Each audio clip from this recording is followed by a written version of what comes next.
आणि यानंतर एक महत्त्वाची अपडेट आहे, सविस्तर पाहूया। आदित्य ठाकरे यांच्या दापोली दौऱ्यावरून रामदास कदम यांनी जोरदार टीका केली आहे। आदित्य ठाकरेंच्या दापोली दौऱ्याला काडीचीही किंमत नाही, किंमत असेल तर उद्धव ठाकरे आणि आदित्य ठाकरेंनी दापोलीत निवडणूक लढवून दाखवावी, असा इशारा रामदास कदम यांनी दिलाय। यावेळी बोलताना लाडकी बहीण योजनेवर टीका करणाऱ्या विरोधकांवरही त्यांनी हल्लाबोल केलाय।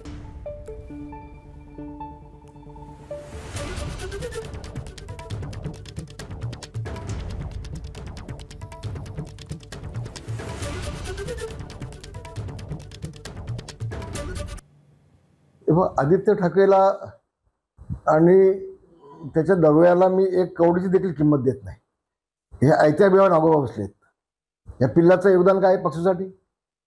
या ना तुम्ही। अगं तू काय, आदित्यला मी सांगून तुमच्या बापाला पण बोलव इथं, आणि हिंमत असेल तर आदित्य किंवा बाप उद्धव यांनी इथं उभं राहून दाखवावं या दापोलीमध्ये।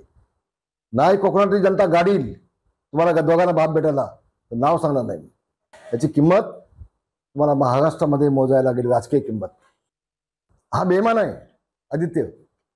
मी एन्व्हायरमेंट मंत्री असताना, पर्यावरण मंत्री असताना माझ्या चेंबर येऊन बसायचा, माझ्या मीटिंगमध्ये येऊन बसायचा, माझ्याकडून सगळं खातं शिकून घेतलं, आणि मग मला बाजूला करून नेमकं माझंच खातं करून बसला। मला काका काका म्हणायचा आणि काकाच्याच पाठीत खंजीर घुसायचं आणि त्याचंच खातं घेऊन बसायचं।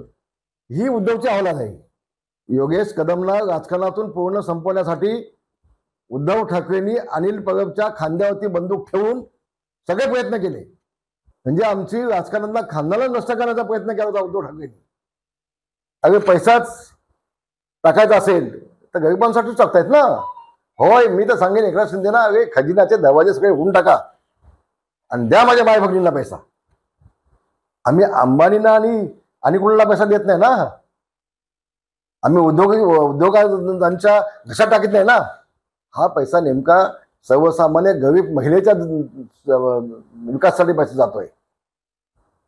पण यांच्या पायाखालची वाळू घसरलेली आहे। त्यांना माहिती आहे या योजनेचा इतका फटका बसणार आहे की यांची निवडणुकीमध्ये यांचं पानिपत होणार आहे, आणि म्हणून सगळी चाललेली सगळी नौटंकी आहे असं मी म्हणेन। एबीपी माझा, उघडा डोळे बघा नीट।